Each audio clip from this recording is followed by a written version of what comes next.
it's so hard to ask for help. It's so hard to let people know that you're struggling, especially with something that's so stigmatized. Yes. That is mistaken for a choice. I certainly made that mistake. And so it wasn't until I became educated on the neuroscience behind addiction and why it in fact isn't a choice that I began to understand what he was going through. I understood why he made the decisions that he made, and even how he fell backwards into the place where he was struggling so deeply, because if I put myself in those shoes, I probably would have done the same things. Substance use disorder touches all our lives, and often we feel hopeless or frustrated in our pursuit to understand how and why it happens. Welcome to APC Recovery Cafe, where we discuss the topics and trends around substance use, provide education and resources, offer recovery support, and also discuss prevention tactics, all through the stories of the people who have been there. We invite you to grab your favorite coffee or tea and join us for a variety of guests that will bring understanding,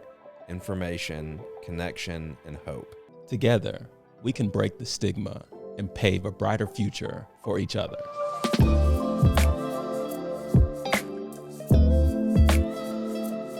Hey folks, welcome to this episode of the APC Recovery Cafe. My name is Art Wimberly. I'm a person grateful to be in long-term recovery. I'm a volunteer at the Addiction Prevention Coalition, and I'm here in the studio today with my wife, who is the executive director of APC. Good morning, Carrie. Good morning. Would you like to introduce our guest for the day? I would. So excited to introduce Liz Reed.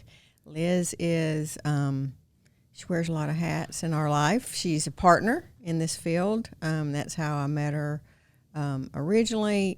She's a family member, but she's also a friend. And so we invited her to come on because she's got an interesting story, and she is a entrepreneur in in something that we've desperately needed, especially families, working with families. So I'm excited to talk about that today. So thanks for joining us. Thank you for having me. I'm very excited to be here. Yeah. Both of you. So we always like to start out with our morning beverage here. Mm-hmm. So what did you choose? Well, my favorite, which is a Starbucks non-fat latte. It's a grande, just the right size. So to get me started. But I've been drinking this drink probably for 15 years. Wow. Yeah, so thank you for this. Yeah. So non-fat. Yep, skim milk. But it's pretty tasty, Carrie. You should try it. I should try that. Yeah, you may like it. What's your favorite? I'm probably a vanilla latte girl. Yeah, it's probably better. I don't know. Yeah, better tasty, not better fat. Yeah. Mm-hmm. So Liz, you a native of Birmingham? I am. I grew up here, and then I went to Auburn, and then I lived in Nashville for a short time, and I missed it, so I boomeranged right on back to Birmingham. Mm-hmm. And have you been able to overcome the Auburn thing, or? It's a great place, Art. I loved it, and so I studied finance there, and it was a great experience. And then I went with some friends to Nashville, and I missed Birmingham. I thought I was going to go to Nashville and spread my wings and never come back. And I was back within a matter of years, and I started working here and started my family here. Yeah. Tell us a little bit about family history, and because everybody that's ever been on our podcast, when we find out what they're doing and how they're working in the field of addiction or recovery, there's always a backstory that kind of gets them. Nobody grows up and says, I think this is what I'm going to do, right? Oh, yeah. Yeah, no, for sure. So I was in sales and marketing. I was a pharmaceutical rep when I started my family. And then I went to work for another small business, and I was very envious because they were building something pretty cool, and I was watching them somewhat build their castle, if you will, and I had the bug. I thought that was so cool that they were building this like ground up small business. And so I was about to have my second child, and I had the opportunity to go work with my mother, who was a jewelry designer. And that was a huge honor and fun thing to do, and it was just amazing to partner with her, and I started having that entrepreneurial bug really grow within me. And so I did that for about 7-8 years and went on to have my third child. And it was while I was in jewelry design at our company, Charlotte Allison, raising 3 small children married for about 15 years, that my life just took a total left turn. And it was really interesting because I felt like for some time I was like, is this what I'm here to do? Is this what God put me here to do? I don't know. And I felt bad asking that question because I certainly wasn't trying to question the blessings that had been given to me. But life was really hard, and there were a lot of challenges, and I was just in a place where I was like, is this what I'm here for? And then life would take that left turn, and everything as I knew it would change. And COVID would actually hit about the same time. Wow. And so that... and I was so thankful that I was here in Birmingham. I sold my house. The children and I moved in with my mother, and my jewelry business became dormant, as most businesses did on the front end of COVID, and especially luxury. And so I had this unique time in my life where everything just came to a stop, and I was dealing with a crisis that I never expected. I had a loved one who was very sick with a drug use disorder. I didn't even know what that was. Yep. You know, I'd been pretty much a straight arrow most of my life, and so it was something that was very devastating to learn about firsthand. And so, does that give you an idea of how I got? Yeah. So it was crazy. I was looking for something to help my loved one, and I moved forward. He was coming out of treatment, and we were, oh my gosh, it was the scariest time. All trying to figure out what our next steps were going to be with how we put the pieces back together. Yeah. What was good for him and what was good for us. Because of all the trust had been broken, because not only was there a substance use disorder, but it had been so well hidden. Gosh, it was really well hidden. You know, I think a lot of times people hide things not really meaning to be deceitful, but because they're just trying to survive. And I think that he was in a place where, you know, it's so hard to ask for help. It's so hard to let people know that you're struggling, especially with something that's so stigmatized, that is mistaken for a choice. I certainly made that mistake. And so it wasn't until I became educated on the neuroscience behind addiction and why it, in fact, isn't a choice, that I began to understand what he was going through. And really, this may sound strange, but I had a respect for the fact that, you know, I understood why he made the decisions that he made, and even how he fell backwards into the place where he was struggling so deeply, because if I put myself in those shoes, I probably would have done the same things. But at the same time, you had to then make some really sober decisions about how to protect your children, your family. Sure. Yeah, most certainly. And definitely unexpected that we were in this position. So when you're dealing with fires burning all around you, and when I say fires, I mean like a lot of life changes that you don't want to have to make, relationships that are really struggling, that you care for the person involved, and there's just so many emotions. You know, how do you navigate that? And I certainly didn't know who to ask for help. And so I think it's so great that there are resources now that I'm well aware of that are very helpful. But I was alone. It was COVID. And we were trying to think, okay, what is one thing that would help us? And we knew that we were going to have some level of drug testing for a number of different reasons. And I didn't want to have to do it. And he didn't want to have to do it necessarily. But we knew that it was required. And you know what? I could tell you all day long it was for this reason or that reason, but deep in my heart, I also just needed to know that he was okay. And I didn't know really another way to truly know if he were okay, other than that if he would be willing not only to take a drug test, but would then also pass it. Because it's not just about the passing of the test. It's are you willing to go through the motions of it? Right. So, well, I know, you know, when we talk to families, and even in our own situation, when I found out that, you know, Art had a problem and we were working through that, I mean, it had gone on for a while, and I'm very intuitive.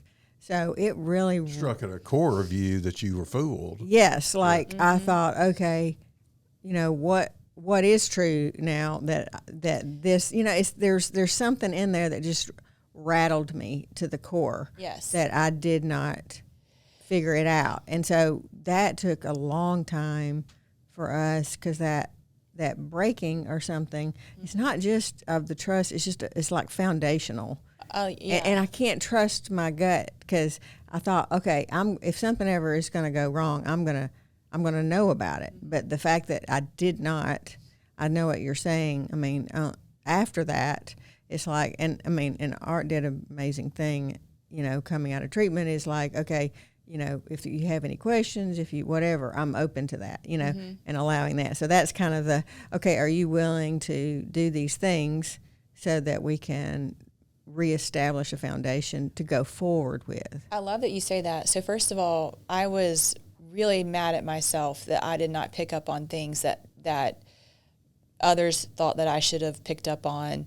I also think of myself as an intuitive person. I mean, I missed all the marks. Yep, same here. And was there a level of denial there? I mean, I don't know. I think you have to know something exists before you can deny it. So I don't know that was the case. I think it was just, I did not know what was in front of me. Yes. And so when I realized that I had missed this massive thing that was going on, I felt a number of things. I felt betrayal of myself and also by him. But I also felt terrible that he was alone in the struggle and I had no idea. Yeah. But in the meantime, enough, other things had built up, resentments, whatever, from misunderstanding the situation. And so it was like a storm of emotions that I was trying to file through. And I didn't even really understand how broken I was. Yes. What had happened over the years that led us to that point, and I had become emotionally unavailable. Yep. And that was how I responded to difficult times, and I didn't even know I was doing it. Yes. So it was, I think it's crucial what you just said, the storm of emotions when this hits, whether, okay, I'm angry, I'm mad, I'm sad, I'm fearful, everything is hitting, there's a storm, you're trying to sort it out, now how to do it, and then for the individual who's not the one struggling with substance use disorder to begin to examine, well, I didn't cause it, but have I played some kind of a part? Yes. Yeah, that's the toughest work to do. Oh, my goodness. So I went to a family program for 3 days. So an important woman in my life, she came to me and she said, we're going to go to a family program together and we're going to learn about this situation. And I said, okay. And she's like, I'm going to drive you and I'm going to pay for it and we're going to go together. And I was just so grateful to her because I was somewhat catatonic at that point, not functioning very well. Yeah. Somebody just take me by the hand and lead me somewhere. Yeah. And she was a good person to do that. And so we went together and I learned, again, about the neuroscience, which was great. I'm like, okay, so this is helping me understand him. And then they quickly turned to our work. Yes. And I was like, wait, I'm here to do work? Yes. I'm mad. I'm still wiping my tears and can't you let me be sad? And and they were talking about enabling, which I was like, wait a second, I'm a problem solver. How is that a bad thing? That's not enabling. I'm a problem solver. I'm a helper. Yeah. And then codependency, which I really struggled with that because I was like, well, we are a very faithful person, and my understanding is that I'm supposed to love unconditionally. Yeah. So how is all of this, how does that reconcile with what I'm taught in my faith and all of these things? And it was really, it was hard to kind of navigate all of that when my heart and my head were telling me different things. Yeah. Yeah. And so, and I also had to learn that I had to forgive a lot of different things. I had to forgive the situation. I had to forgive the person involved. I had to forgive myself. Yeah. And because I really did. I just questioned everything around me from that point in time. Like, oh, am I really seeing anything and everything for what it truly is? Yes. And so our personalities are very similar. It's a reason. Yes. Yeah. We're both Enneagram 1. So that's one reason I think we went to lunch for the first time. I was like, oh my gosh, this is a person. This is my person here. And I think that's a good point for those out there that might be listening, because sometimes there will be a reverse situation where there's a male who's been betrayed, and we often want to stereotype the reactions from as male, female, and that's not very true. No. Very often there's many male ones in that same spectrum of personality that have the same struggle you guys have had. Yes. But Yeah. we tend to want to try to really characterize in a way that's male female. That's not very accurate, really. Well, and we started going to Al-Anon when our sons were struggling with substance use disorder, and entering those circles of Al-Anon. That what brought me there is not necessarily what kept me there. Now, I was dealing with that, but my dad was a functioning alcoholic. Now, it wasn't talked about or whatever.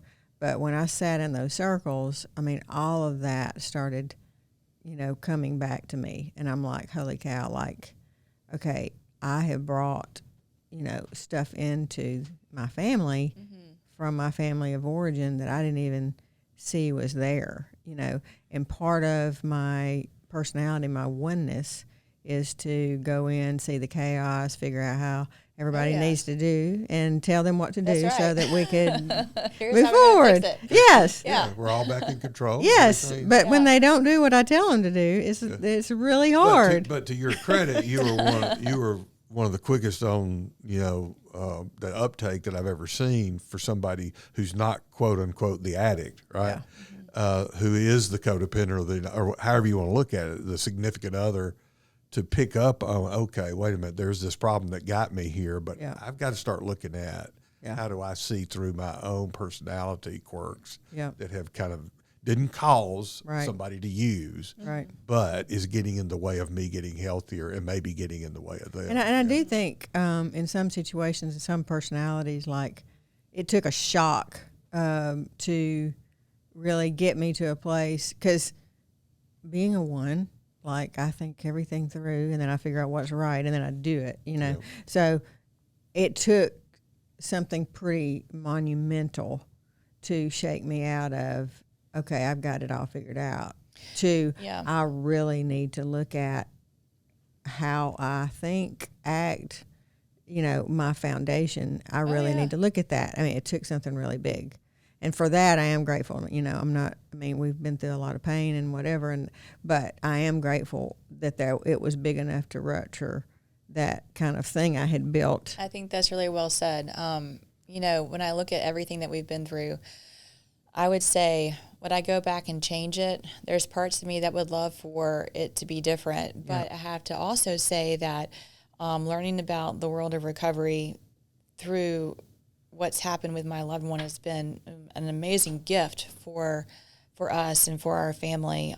It has changed who we are in every way, and not just us, but a lot of those around us. And, I didn't even know many of the words now that are a common part of my vocabulary. Yes. I thought that my little world was totally insulated from anything like this. Yeah. And Nobody grows up, gets married, and decides to have a family thinking they're going to need this knowledge. Yes. Absolutely not. I mean, you think that, we all think that there's a storybook out there and that's the way things are supposed to go. And when they don't go that way, it's really difficult to accept. It was for me anyway. Yes. And so, it's been very challenging, but I feel like, and I started seeing this early on, that there are always daffodils that come from the mud, and you got to have rain to have the flowers. And, and it's a choice. It's a choice to walk through that and look for the good. And so that's the way I try to live. That coupled with, more importantly, my faith and the support that we've had has been the only way I've really been able to get through what's been a lot of heartbreak and a lot of challenge. But again, it's just, to your point, changed everything about the way I live and the way I approach my relationships now. Yeah. So in the midst of the crisis and then trying to adjust to the emotional storm and then trying to adjust to reality, protect the family, protect the assets, actually make a living, do life, right? Do life on life's terms while all this in a is going on. pandemic. In a pandemic. Yes. But your story is somewhat unique in that pretty early in this, you had this kind of epiphany about, okay, if I'm struggling with this part of the system where drug testing is a big deal, to make sure they're getting help, but also to trust them. How much do I let this loved one enter my life or my children's life? Pretty quickly, you turned into trying to make a solution for this, right? Yes. Yeah, sure did. So we needed monitoring, and I couldn't find a way to do it that would really work for us. So I knew a little bit about the color code system with drug court. I knew that it could be highly effective, some parts of it, and I knew people that had done really well on that system. I knew of other remote monitoring apps, and I knew of a lot of different things that I could see, and I just needed this kind of tool for our family that was a culmination of many things.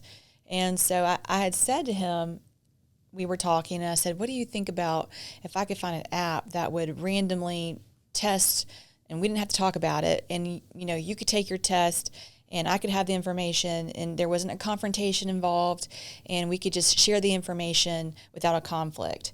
And he was like, I would do that all day long if it meant I could rebuild some of the things and have some of the things that I want and need that were very important to him and important to me as well. And I will say too, it took like a meeting of the minds, where we were both open to it. Mm-hmm. Yeah. And so I went to go look for that thing, and I couldn't find that thing. And I thought, how is this possible? We all know that there is a growing, raging drug problem in our country. How is there not something that's digital and, easy to use? Yeah, for effective and families? efficient. Yeah, how is that? I just couldn't believe it. And so, as I mentioned, my business had become dormant, and God provided this most unusual window of time that if this had happened at any other point in time in my life, it would have been impossible for me to pursue. But the fact that I was living at my mother's, she was amazing. She was able to help me care for my children while I literally burned the midnight oil researching this idea and this concept, trying to figure out how to make it work. And slowly but surely, there's no other way to describe it than to tell you that God would just reveal critical pieces to me one at a time. And he would do that by way of information, resources, and people that he would put on my pathway. And one woman who is, I can't say enough important good things about her. She's just an entrepreneur here in town, one of my best friends. She said, well, I think this is really important. My family has dealt with this on some level. I think that you should really pursue this. And one of the ways you should do that is through Alabama Launchpad, because they will help you determine whether or not you have a viable idea. And then if you do, you could maybe, take that, constructive criticism and use it towards making a better business plan. And I was just, I think, really looking for some form of therapy. It's going back to that personality that you described, where I'm trying to find a way to fix everything that was going on around me. And while drug testing and drug monitoring is not a silver bullet, golden arrow, yes, it is certainly a good tool, yes, when done correctly, to have accountability. Absolutely. So I said, okay, this sounds really hard. I'm going to do Alabama Launchpad. And, it's like the Alabama version of Shark Tank, if you will. And it was very intimidating. And I was scared to death, but I thought, what do I have to lose? I've lost quite a bit already, and I'm just going to go for it. And so I did, and I got to the final round of it. And okay, you have to describe that in detail like you did with me. Oh, my gosh. It was so scary. Yeah. And after you did your presentation, you went over, you took your shoes off. Yeah. You remember that? Oh, yeah, absolutely. I'll never forget it. It's ingrained in my memory forever. So it is the final day, and I was sitting in my car, and I was saying a prayer.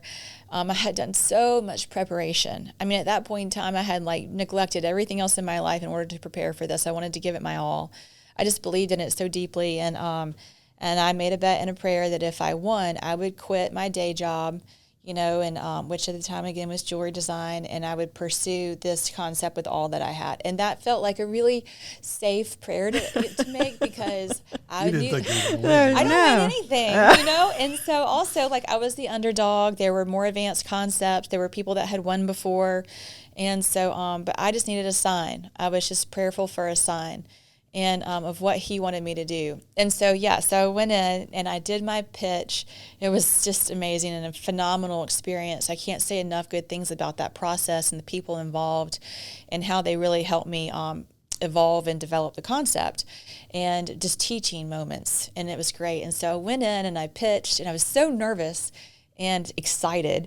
And I did my thing, and I was like, whew, okay, well, that's done now. And I went in and I took off my shoes, and I'd been nervous, so I hadn't eaten. So I was eating my snack, and they were about to call out the winner. And I was looking around at the guy I thought it was going to be, and I was like, "Oh man, he's won before. This is going to be great for him, and this has been such a great experience." I'm just eating my snack, and they said, "And the winner is," and they called out my name, and I looked around, I was in shock. I couldn't believe it, and I looked up, and I was like, oh my gosh, here we go. Is this really happening? You had to put your shoes back on? Thank goodness I remembered to put my shoes back on. And I ran out there, and I was a total, I didn't even make sense at that point in time with what I was saying, because I was so humbled and excited for this opportunity. And it was one of the best feelings I could ever describe, because I knew that those judges, they understood the model of the business, but more importantly, they understood the need for the mission. Yeah. And so I had my and it's not a popular topic. That's what I tell people, like when I go to, doing fundraising or talking to people. Yeah.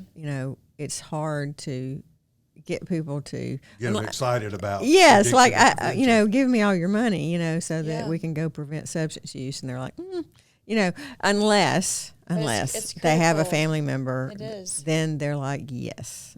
So to really be able understand. to present the need to a neutral group and them to see that. It was really awesome. Yeah.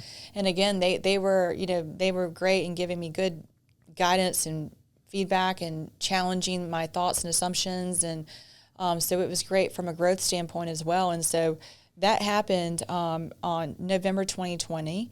And then it was from that point on development, trying to figure out how to take this concept and make it a reality. And God would just continue to move mountains. And the goal of the mission was to supply families a way to do empowering accountability through dignified drug testing.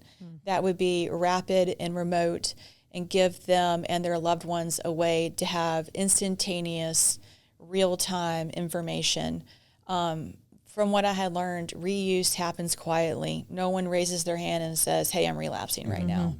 And so what we did was we designed a program that was so easy. There's really only one reason why you wouldn't take one of our tests, and that would be reuse, because we offer it in a private, convenient, dignified manner, which was critical. What I wanted to know was, if I was going to have to do this, then what would that be like? So I went and did every type of testing that my loved one would be asked to do, observed urinalysis at the nicest place in town and the not so nicest place in town. Right. And for folks that are listening that may not be familiar with this, generally, if you're going to do an analysis, it means you've got to stop what you're doing, a job, whatever. You've got to drive somewhere.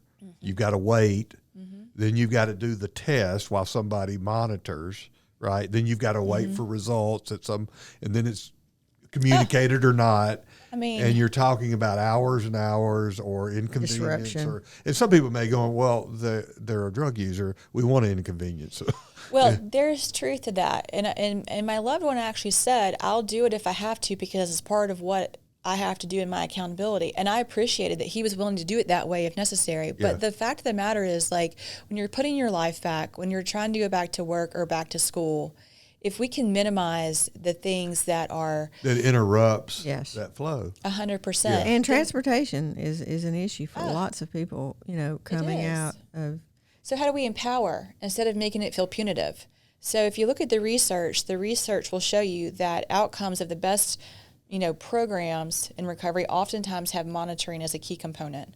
And oftentimes, therefore, physicians and pilots and nurses and lawyers. And I wanted the same type of outcomes as those programs offered, and many of them require monitoring for 2, 3, up to 5 years. Yep.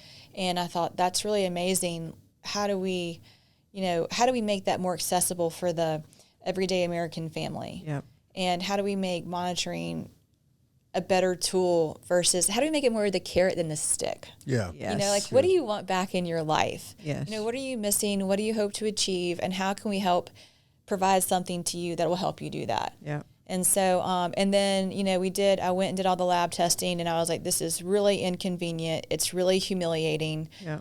You have to do it sometimes, and I understand that. But how can we offer a better way on the front end?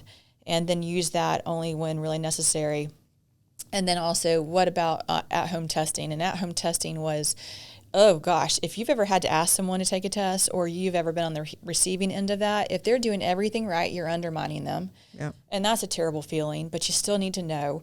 And then if you're being asked, I mean, it's like, wait a second, I'm doing everything you've asked me to do, and you still want me to take a drug test? It's a hard conversation. Yep. So what if we could... Plus, you feel like as a loved one, as a family member, you're having to take responsibility for something that you really don't want to take responsibility yes. for. Yes. Right? Oh, and interestingly enough, like the American Association of Pediatrics does not like to have parents directly drug testing their children. Right. And the reason for that is, and I spoke to a pediatrician who was involved with that board, and I learned a lot about the reasoning behind that was because it's so detrimental to the relationship. Yep. So what we were trying to solve for was, how do we facilitate all of that and take the police hat off the parent Yes. and just apply their results. Yeah. Yep. And you know what? You don't want that just for a parent-child relationship. You want it for spouses and co-parents Yep. and any other loved one. I mean, you really want to preserve that relationship. People do better when their relationships are good. And even Yeah. in a work environment. Oh, yeah, absolutely. Yeah, so that's what we were trying to lift that burden off of those relationships. So what we do is, what we've created is an app that will send a randomized text message and email to someone when it's time for them to test.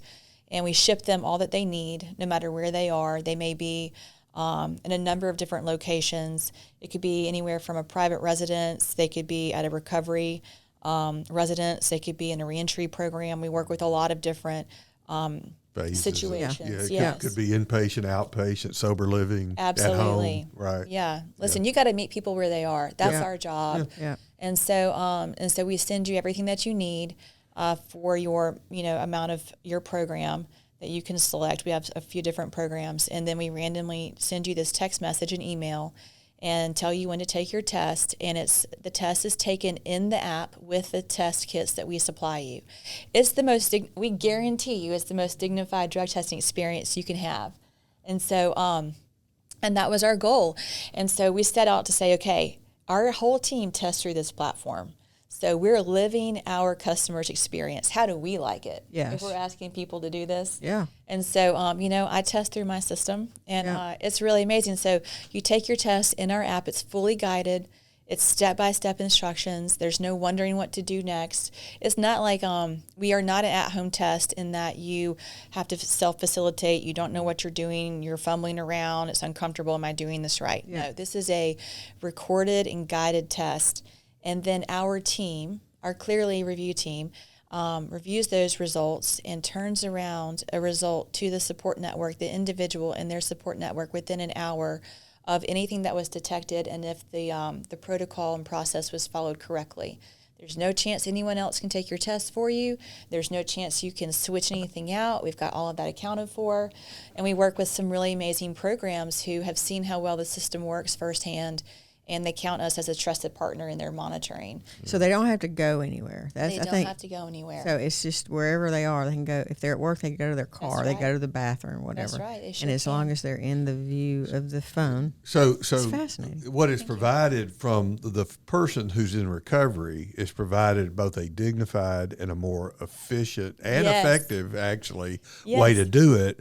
That's on that side of the equation. But Mm-hmm. for the person who's a family member, loved one, employer, whoever, Mm-hmm. tell us what it's providing for them. Thank you. Okay, so yeah, for the supporter person who's a loved one, or the monitoring partner who's a professional who may be involved, they're getting real-time results into someone's, wellness journey, their recovery. And this can be used in aftercare, post-treatment. It can also be used in early detection, prevention phases. We serve in both ways, but the process is the same. The test is taken randomly. The results are reviewed, and then the results are shared to either a monitoring portal if we're working with a professional, or to a loved one who has their own app where the results are stored, and it's all HIPAA compliant. And in that case, the person who's in recovery that wants to take the test is agreed to take the test, Mm-hmm. and the loved one are in agreement that this is the process we're going to be in. That is right? true. We have Yeah. a wellness agreement within the app, and everyone, as they onboard into the app, agrees to the scenario and maybe what's trying to be achieved or, Right. that sort of thing. So that's very important that everyone's on the same page. So for those listening, to go back to your point a while ago, it's not the be all end all. It doesn't solve anything. Just because this technology is there, it doesn't mean that as a loved one, I can now force my person into recovery or to get well. Oh, certainly. That's one of the things I think is super important. This is not to be weaponized, if you will. I mean, this is to be helpful and to empower. And so I think that is really important that those of us who are receiving results understand that this is meant to be balanced. And again, more of the carrot than the stick. I mean, it's to provide information, of course, but if someone's going to do this, if they're willing to do it with you, there has to be a level of mutual respect. Yep. That's really critical. Yep. So everyone needs to be doing their own work. For us, it was, how do we create something that allows everyone to swim in their own lane? And that's critical, Yeah, right? that's a good way of saying it. Yeah. We talk a lot about that within my family dynamic, even with my children. Everyone's got to swim in their own lane. So, I wanted information without the confrontation, and I wanted to have something in place that I myself would be willing to do. How can you ask someone to do something that you yourself are not willing to do? Yeah. So, but I have to say, it's been phenomenal. So this was a dream, and then it was a concept, and then it was something that we tested in proof of concept. Can it do what we think it's supposed to do? Can we build the tech? My team has been amazing, so passionate, so dedicated. We work 24/7. The way our monitoring works, it's, 24/7, 365. When our test requests are going out and folks are completing their tests. And so I just have to say, my team has been phenomenal in their dedication to making sure that this is done right and with a lot of integrity and building something that's really easy to use and feels innovative. Yeah. So when we were beta testing, I had everyone from my 12-year-old daughter to my 70-year-old mother. Anyone who would really stand still long enough would take a drug test with us. And so we got to see, hey, here's where this is working well, or here's where this could be better. And that was so fun and so creative. And I have to say, the recovery community in Birmingham, as well as the startup community, I mean, they have been amazing. They have fostered us and supported us and guided us, and really we wouldn't be where we are today without those communities doing what they've done. And so I have to really give a shout out to our development partners. We've worked very closely with Birmingham Recovery Center, the Foundry, and the Love Ladies Center have all been tremendous. And that's what we wanted. We wanted to serve all different types of people, because the one thing I know for sure is this can happen to anyone. Right. And so we all got to be a part of the solution together. Yeah, you mentioned it earlier. It's kind of like bringing that all those resources that are available for quote unquote professionals, right? And bringing that down into every spectrum of life for people that need recovery and honoring their dignity too. Yes. Yeah. They deserve it. They definitely deserve it. So we are Clearlee, and it's that's our name. That's who we are. And our job is to empower people who want to get well with great innovative monitoring. And it's Clearlee, L-E-E. Yes. It's a magic word. Clearlee, L-E-E. And so we've and some folks that kind of became aware of this in the early phases would have heard it called Clear Mind Now. That's Yes. right. Which was the original name for it. But now it's actually Clearlee. Yes, we rebranded. We wanted something that felt lifestyle, that you could have on a T-shirt. And Clear Mind Now is great, but this is a little bit more modern fit for us. Yep. And so we're very excited. We've been in the marketplace now for about 6 months and growing, and it has been an honor and a privilege to be able to be a tool for those that need it. I never in a million years ever imagined that I would be doing anything in tech and anything with drug testing. I knew that so I used to live really close to a junior high school, and I would drive by it and I would think about, my children when they would get there. And I knew that one day I would sit my child down and I would tell her, listen, when you go into the junior high, I'm going to start drug testing you, not because I don't trust you. I know you're a good, smart kid, but because one day someone that you really like is going to ask you to do something that's not smart. It'll be a pill in their hand. It'll be something that you should try to smoke or inhale. And you may even be curious about what that's like. But I'm going to drug test you because I want to give you a reason to say no. And the reason is my mom is so mean. She's so terrible. She drug tests me. I wish I could, but I can't. Yeah. And it's so funny I because need I to had take that her on thought. a prevention gonna presentations say. because Listen, we talk I talk know. about this exactly the It's way really you're critical. you're describing it. Yeah. So I knew that. I knew I was going to be doing that. And I was like, she's going to hate it, but she's going to have to do it. And that's just, I'm going to have to help her however I can. And now I'm doing it. It's so weird. I didn't even know, you know. And so now she's going into the 8th grade. And I said to her, I'm really sorry to tell you this, but it's time. Yeah. And, you know, you're going to be given a lot of exposure. And I just want you to feel good and strong when you say no, whether, you know, it's something that you might even want to know what it's like. Yeah. There's no such thing as innocent experimentation these Anymore. days. Yep. And so So true. I need for you to have a way to sidestep that peer pressure because it'll be someone you like, who you Yes. think is cool. That's an Yeah. important point. It we is. teach that all the time. Yep. Yeah. It's almost always somebody you really know and like. Yes. 100%. When Yes. they're at that age. Yeah, so when we set out to do this tool, initially it was an aftercare tool coming out of recovery. But unless you understand how they get there, you don't understand the criticality of the prevention piece. Yep. So we are keen to that and want to serve in that capacity as well. And she said to me, she's like, well, I'm not going to get invited to any of the fun parties because my mom's a drug tester. And I was like, you will. You'll be the sober driver. They'll need you. Trust me. You'll be just fine. You'll be the only one who knows what's going on. So, but you know, it's something also. It's for parents. There's a lot of different use cases, but Yes. we're on a mission and we're figuring it out as we go. And it's just an honor and a privilege. So, and then through this mission, I've gotten to know some really amazing people like yourself. Yeah. So it's been just amazing what God will do. You know. So as we get ready to close, there's just a couple of things. I want you to be able to tell folks how to reach you and or someone within Clearlee Okay. if they want to pursue this either as a loved one or as a person in recovery or as somebody who's a helper or an ally of those people. So tell them that first. How would they find you? Okay.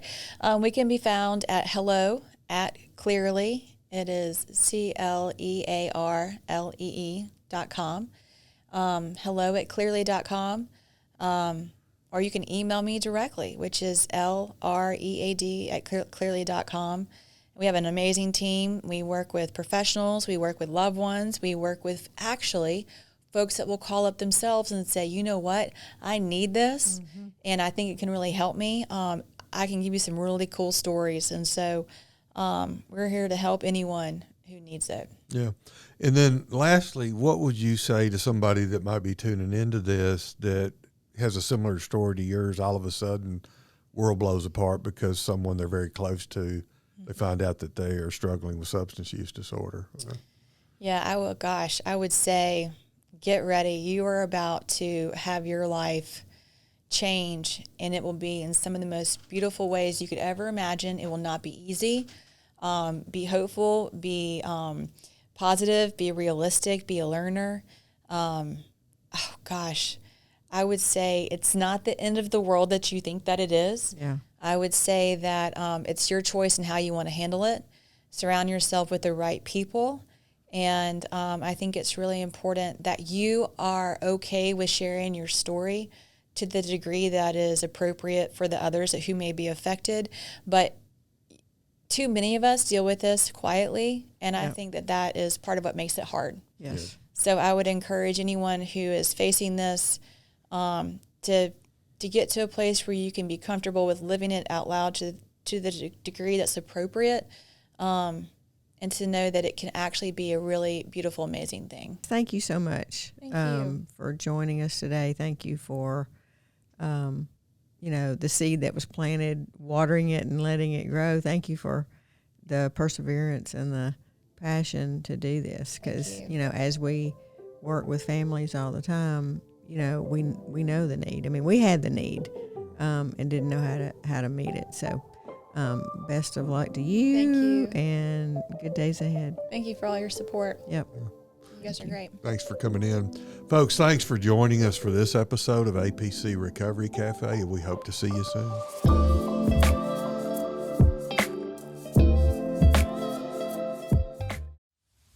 One of the things that APC is known for is being a connector because we're stronger together.